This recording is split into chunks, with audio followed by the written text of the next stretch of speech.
dugaan penyebab kabar retaknya rumah tangga Zaskia Gotik.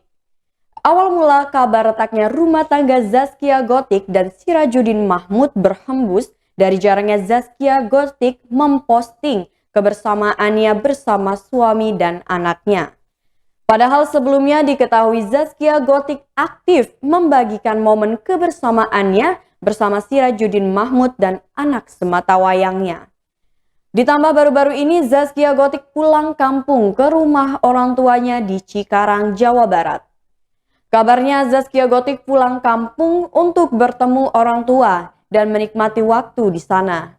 Tak hanya itu saja, belakangan ini Zaskia Gotik terlihat sibuk kembali bekerja tampil di televisi.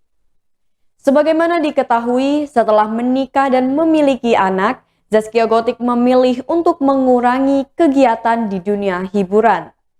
Hal itu dilakukannya dengan alasan agar fokus mengurus suami dan anak sematawayangnya.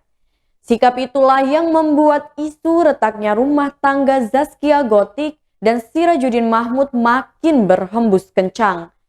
Pemilik goyang itik ini berusaha untuk diam, namun rupanya rumor soal rumah tangganya itu tidak mereda. Dan akhirnya kabar tersebut itu langsung dibantah oleh Zaskia Gotik.